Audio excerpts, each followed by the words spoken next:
Hello, today I'm going to be talking about the hardest truth that there is out there when it comes to porn addiction recovery. Having tried to overcome this problem for 10 years and spent hundreds and hundreds of hours online seeking an answer, watching no-fap videos, semen retention videos, doing various different online courses, I kept on relapsing over and over and over. And I read all these books and it felt super frustrating because it just felt like I had all this understanding, all this intellectual awareness and knowledge, but no matter how much I consumed, I'd always end up relapsing and I'd end up questioning myself, what's wrong with me? Why can't I stop this? Why do I still have these desires? And it was a very, very tough time in my life.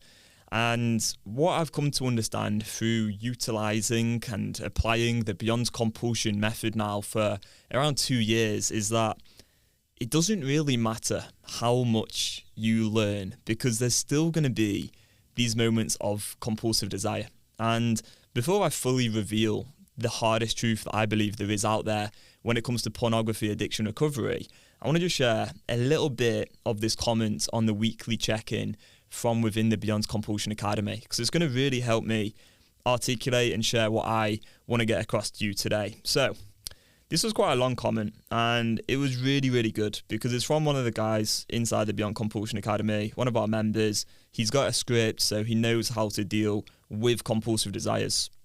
However, he has been having a bit of a hard time lately and he was talking about how he's had a lot of urges over the last few days. And here's a little bit of the message.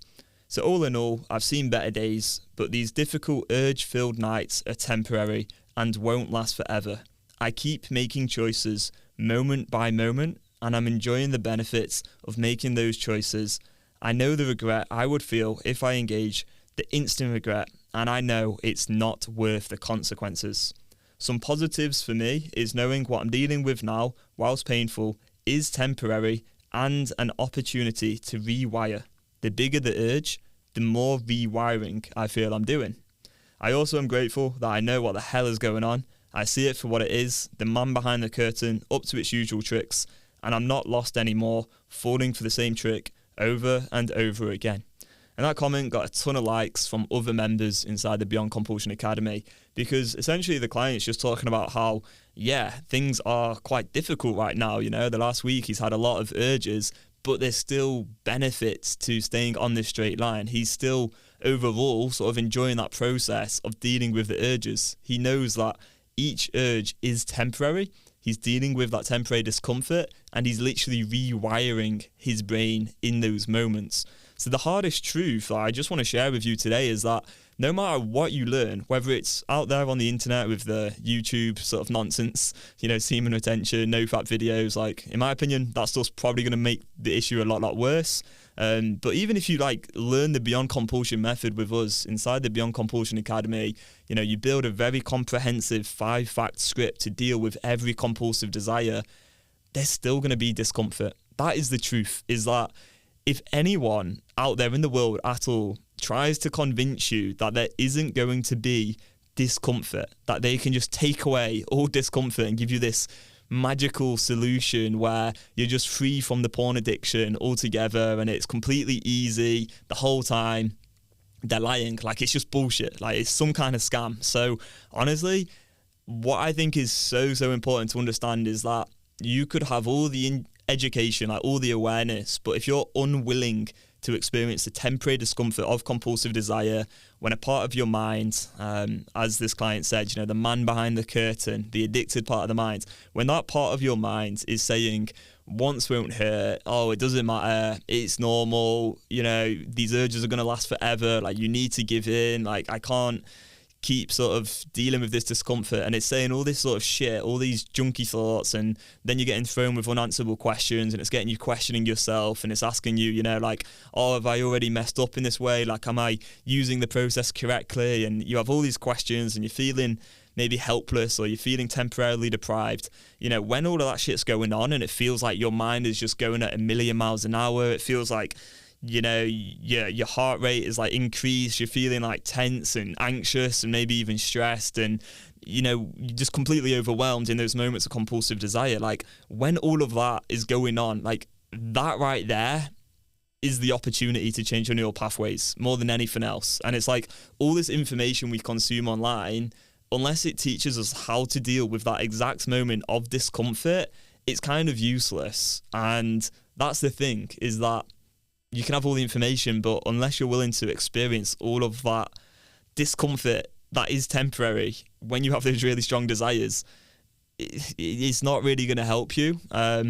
So you could learn the Beyond Compulsion method, but it's not going to actually save you entirely from the discomfort and from the desires. Like, that will take some time, and it does take repetition. It does take some work, and you can really enjoy that process of doing the work and like reframing the desires as opportunities to change your neural pathways. But it is still going to require discomfort. It isn't easy. It's not some quick like magic bullet. Like, it just isn't like that. And that is the truth about porn addiction recovery. No matter what program you do, no matter what content you learn, no matter what strategy or process you have in place, there is going to be temporary discomfort. The reason for that is because through the repetition of engaging in the behaviour in a compulsive way in the past, you wire your brain for this default to basically be to act on that desire. So you end up then, due to that repetition from the past, having these really strong desires in the present, and it's uncomfortable to experience that desire without acting on it. But you do that repeatedly, and that's how you're going to change your neural pathways. So what we provide isn't some tool to take away the desire and take away the discomfort. What we provide is a tool to allow people to think through the choice in a rational way and actually make a rational decision so they can experience the desire, weigh up their options. You know, we're not going to take away that choice of engaging. That's always going to be there. But you can weigh up the options, think it through rationally, experience that discomfort, you know, that temporary discomfort without acting on it. And through doing that repeatedly, over and over and over, you're changing the neural pathways. You're going to build up this self-trust, self-confidence where you feel very comfortable talking about this issue and you're just good, really. And you no longer fear the urges because your beliefs and mindset has changed so much, because you've just trained yourself to know that you can deal with that desire, you can deal with that discomfort. And the benefits of doing it in this way really do spill over into so many areas of life, because you have so much more peace of mind. You can just enjoy the little things in life a lot more. And then, you know, things that you may have once found very hard, like perhaps going to the gym, they do become a lot easier because you're just very equipped to deal with temporary discomfort and you see it as temporary. Hopefully that makes some sense. Cheers for listening. And if you would like to learn more about the Beyond Compulsion method and maybe learn whether this problem is impacting you a lot or not so much, you can take the compulsion test and get a score out of 100. I'll leave a link to that below. Cheers, and we'll see you in the next one. Goodbye.